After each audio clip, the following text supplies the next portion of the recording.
Hey everyone, welcome back to Crypto Cash. Thank you so much for joining me here. Hope you're having an amazing day. We're taking a look, of course, here at Bitcoin, helping try to understand, best practice, big picture for the weekend, see what's going on, and get you hopefully where you need to go.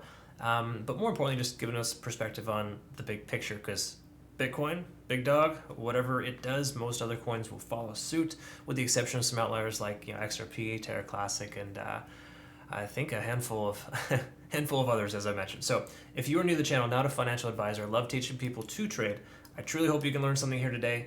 Thank you so much for joining me. And if you want to become a much better trader, just know I've got you covered. CryptoCash.tech is a website where you can register for my trading academy, teaching you everything you need to know, community, and signal group. We have a phenomenal community, over 200 active members, and I send out signals for all the trades that I take to help you understand what direction I believe the trend is going. And of course, you can one-click follow that. It's up to you. But generally speaking, the concept is to help you become self-sufficient. That's the whole point.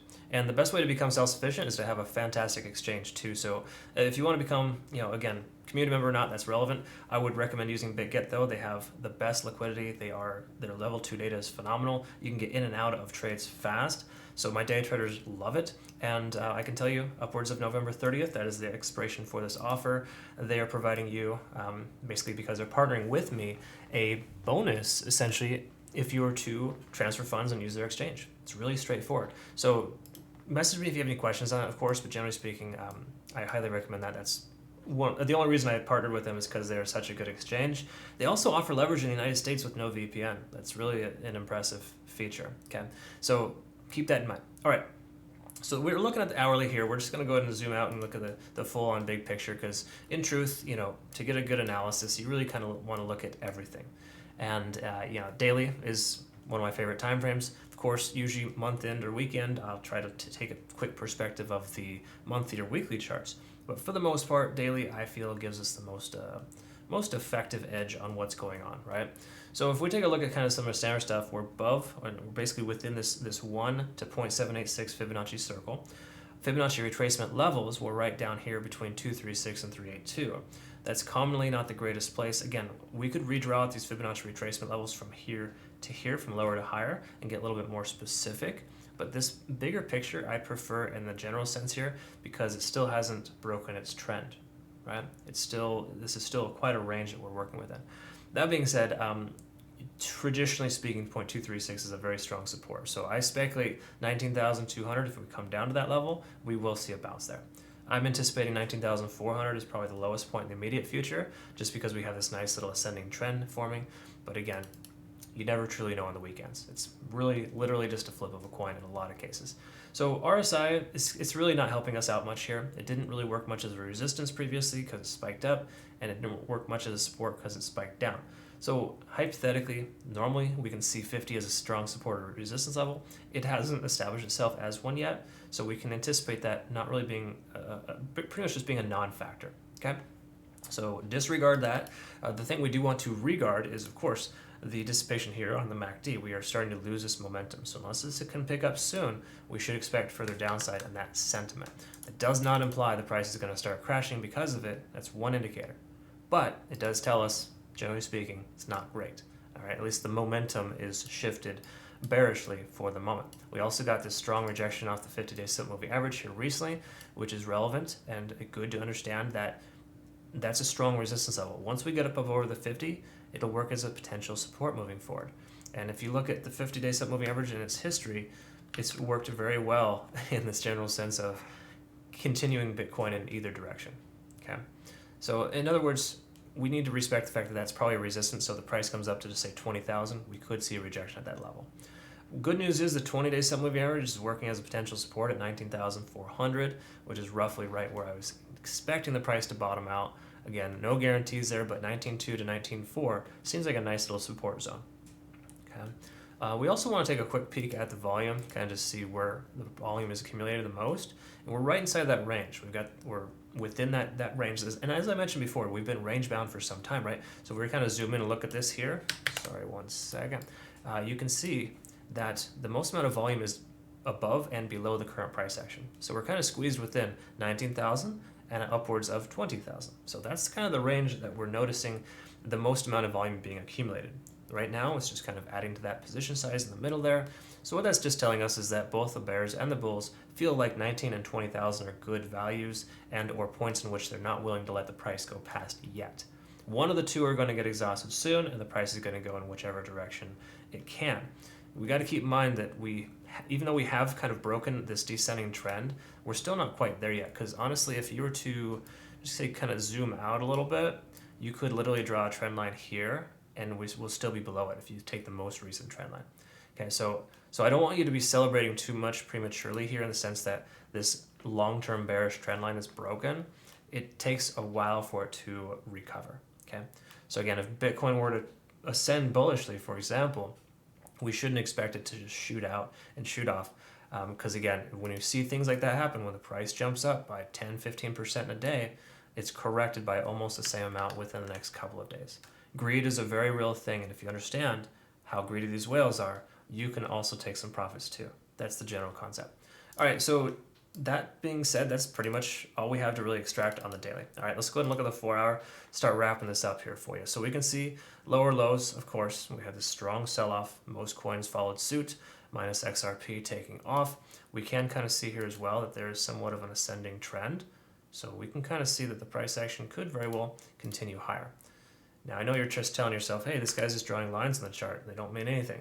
Well, that could be true, but it's usually not. And the main reason why is because trend lines have a tendency of holding the price action in place. Not to say we're going to see a bounce right here. That's probably not even going to happen. But what it does tell us is if it does continue higher, that could be a potential support area. All right, so again, really just telling us that we're ascending bullishly. And the fact of the matter is we have higher lows consistently. So this next low, whatever Bitcoin chooses the next low to be, if it's not lower than 19,000 even, we should be in good shape to see the price continue higher or remain in the range it's stuck within. Okay, 19,000, and then at that point, the price comes down to 19,000. That's an easy long up to 20,000, or at least take profits along the way, right? So again, whomever you are, whatever you're doing, just know ascending trends are positive. They are your friend. You want to know which direction the price is heading. RSI is low, of course, and we got the MACD also diverging, but here's the beautiful thing. This is kind of a positive. Oscillators are starting to dissipate. They're starting to lose that momentum. So even though this looks very exaggerated, which it is, it was a terrible decrease in value, the price action will likely converge to the upside. So as you can kind of see here in the past, just say, for example, when these oscillators start to come up, the likelihood of it kind of coming all the way down is very high. So we're already kind of halfway through this momentum phase. So I would speculate within the next 24 to 48 hours, we should see a green break to the upside. Bear this in mind. Weekends are funky because of the fact that we don't have traditional markets trading. When the market opens on Monday morning, if we have another gap down from NASDAQ and S&P by 3% or 2.5% like we saw recently, we're going to see a red day for Bitcoin. There's just no other way around it.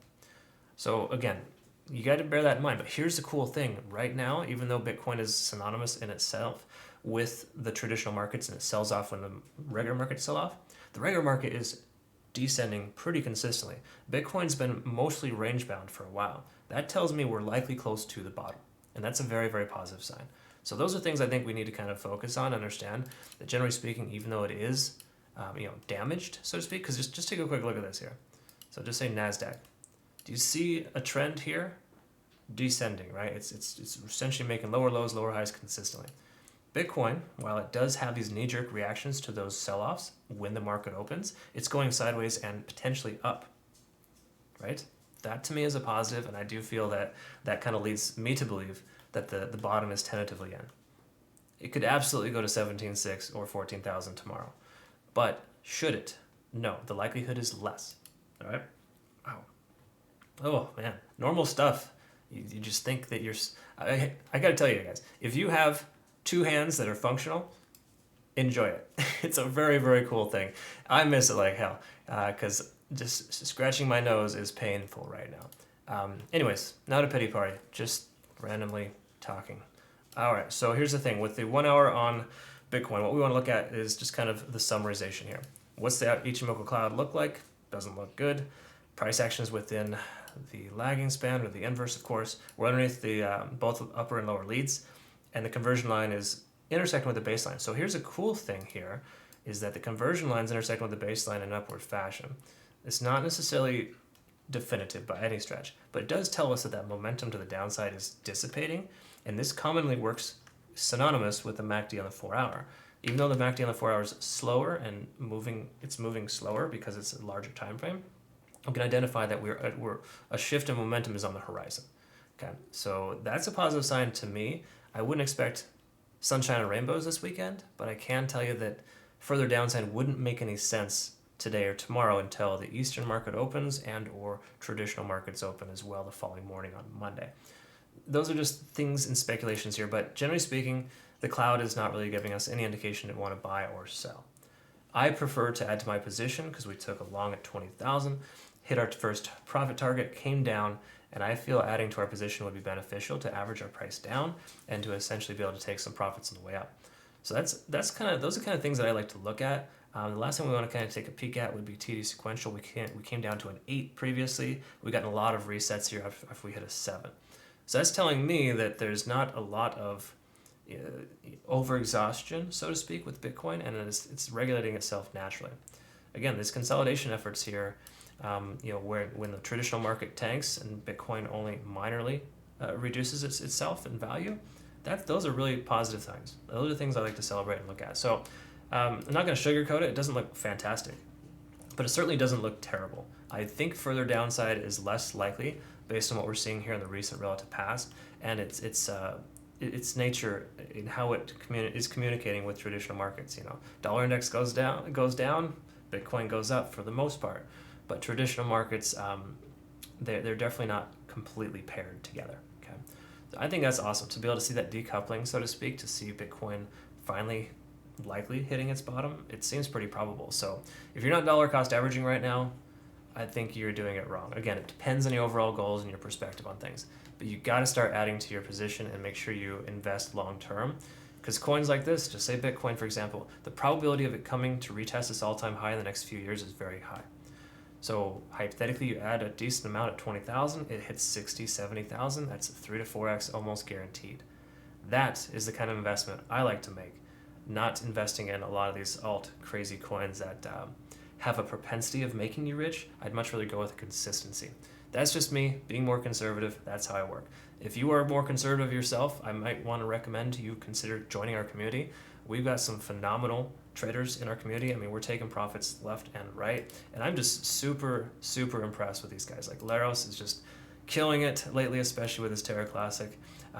Compos, I mean, the list goes on as far as how awesome the community is at this point. Like, they're just really, really just doing great things, and I'm super, super proud. So well done to all of my graduates for persevering through that, because I know it can suck at first to learn how to trade, but once you get it down, you get your own risk tolerance, and you have a system in place, it's a fantastic and really fun experience. It's been my day job for years, and I tell you what, I wouldn't replace it with the world, especially not now that I have over 200 amazing people in my life that are all working towards the same common goal. Super cool. Thanks again for joining me here. Hope you all have a great rest of your day. We'll look forward to seeing you in the next video. Take care.